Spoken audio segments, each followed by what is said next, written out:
My channel has gone well fancy recently, with various luxury pieces, but don't worry, it's only temporary since sadly I'm moving away from my friend John with all the pricey pieces soon. So thanks to him once again, I now have this rather impressive piece indeed in the Chopard Alpine Igor 41.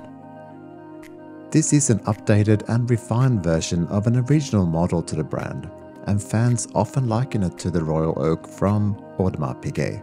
But with one crucial difference, you can actually buy one in a store, at a relatively obtainable price too, compared to the Royal Oak anyway. Whilst there are similarities, I will go out on a limb here and say that I prefer this one over the Royal Oak, for a few reasons that I'll cover today.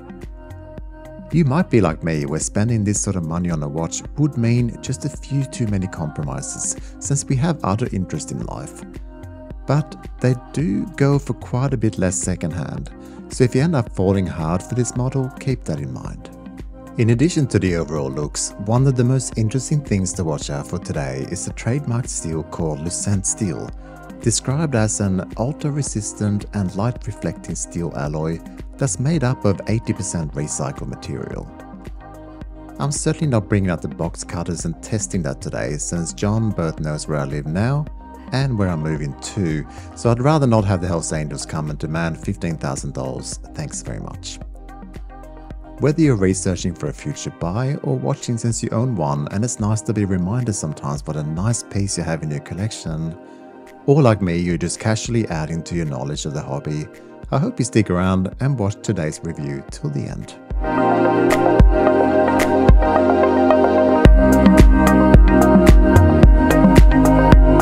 Sizes are slightly less straightforward than usual with these wings on the side.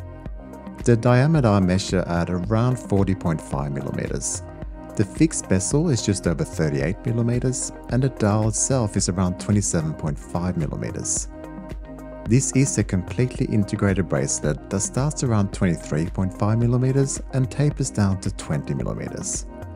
Lug tip to lug tip is 46mm and it's a very slim 9.8mm thick, and sized up for me, it weighs 151 grams.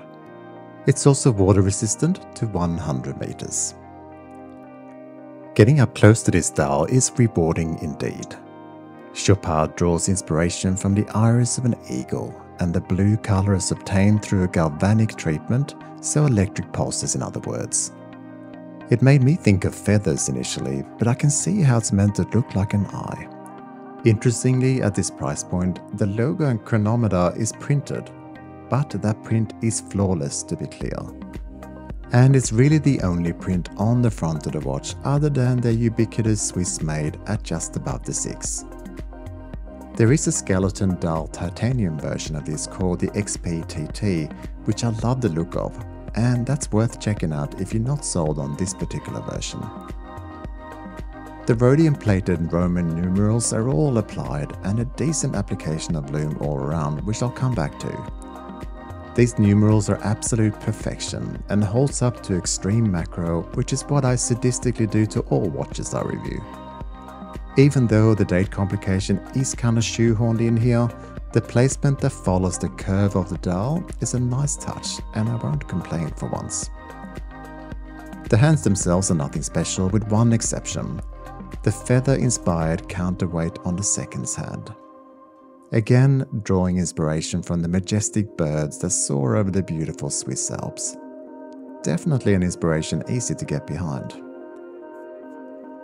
Covering all this is possibly the best crystal I've seen outside Grand Seiko. It is described as glare-proof, but it's actually straight-up magic. It's incredibly well prepared, and even at some of my most angled outside shots and inside, it still looks like the dial is there for you to touch with your unclean fingers. But luckily, that is not an option. The 8 screws that adorn the vertically brushed fixed bezel are a focal point for sure, and it does certainly add a degree of sporty adventure. And they're different enough from the Royal Oak, a design that spreads the screws out a bit more around the bezel. But no question that having screws here at all is a nod. The cool little wings on the 9 o'clock position looks good in symmetry with the crown guards on the 3 position with its signed screw-in crown. A classic compass star to make one think of adventures yet again. It's a little spongy feel in this crown, I have to say, and it's not my favorite of all time. Flipping the watch over, we get another sapphire crystal with a full view of this lovely movement.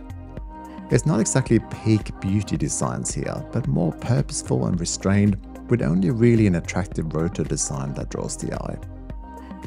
This is a COSC certified chronometer movement with 31 joules and 207 parts, and you'll get 60 hours or so of power reserve. Surrounding the movement is 8 more matching screws and a model name. It's a very attractive case back to my eyes. This gorgeous steel bracelet with its polished mid-link and friction scissor clasp is not only attractive, but suspiciously missing pins of the screw-in or push kind, and that's thanks to the innovative design that's really something special. It's described by Chopard as both innovative and unique. It's described by my friend John as incredibly annoying and a massive pain in the ass. Since I was hoping to remove the bracelet to get a clear view of the movement, I had to go myself, to be swiftly followed by every swear word I know in both languages. Each link slides out, but the tolerances are no joke. I decided not to push it. The screw itself is so incredibly small that if you lose one, you have no hope in hell to ever find it again. A quick Google search revealed a suspicious amount of options available for Chopard bracelet screws. So, moral of the story, take it to the Chopard shop and let them suffer. Don't do it yourself unless you have the patience of an angel. Finally, the Lume, and as mentioned, it's very good.